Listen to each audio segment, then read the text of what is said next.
Hey everybody, it's Sandy here. I wanted to do a quick demonstration of the smoke effect on painted tumblers. I've got one that I'm making my husband a birthday present, even though today is his birthday.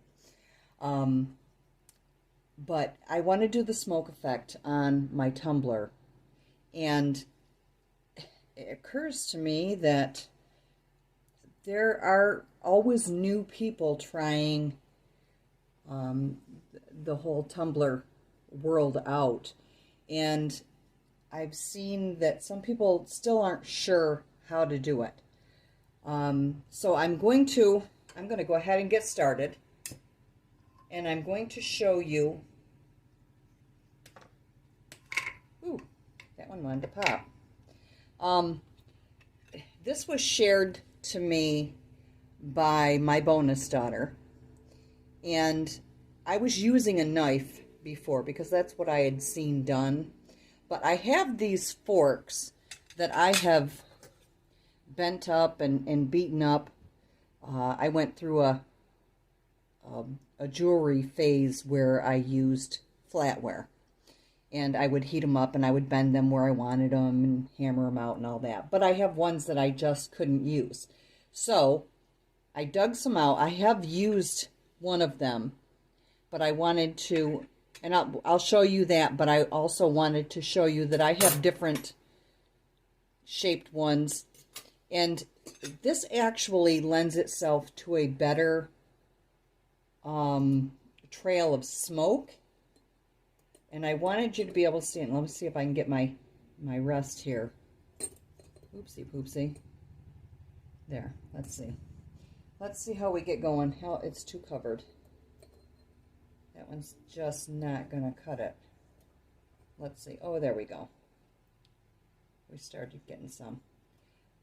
If you put a rest down, you don't have to hold the fork.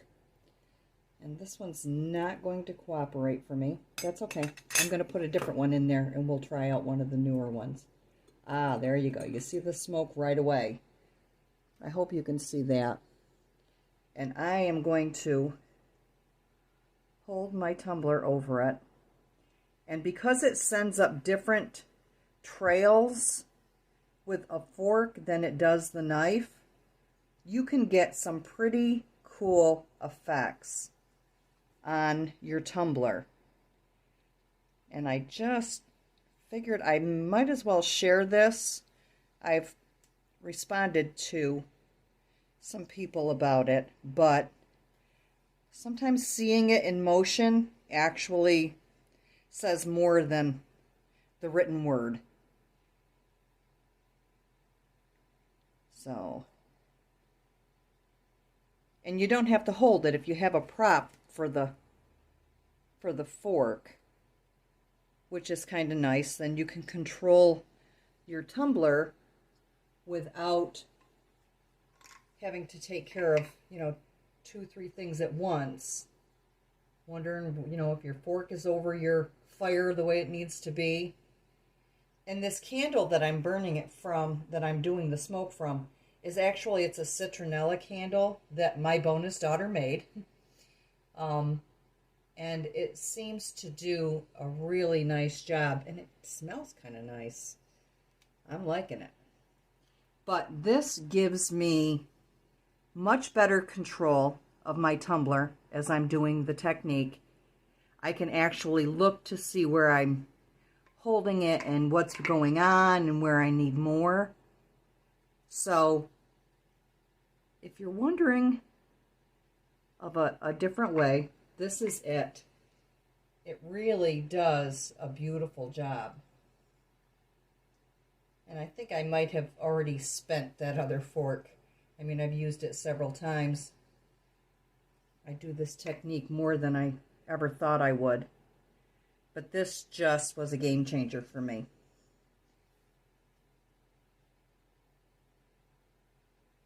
I hope you can see the smoke that's going up around the tumbler.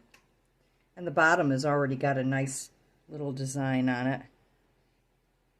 But depending on where you you know, how you change your fork around, your trail is going to be different than if you're holding a knife down in there or a spoon and it's got to come out around the sides. You're going to get different effects. But I just thought this was the best way for me to get a nice swirl and not get, you know, you get extra dark spots.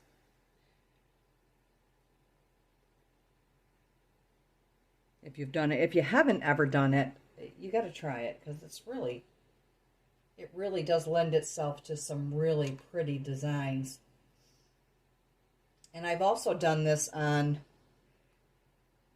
colored tumblers. I believe it or not, I did it on an orange one, and wow, it really looked awesome.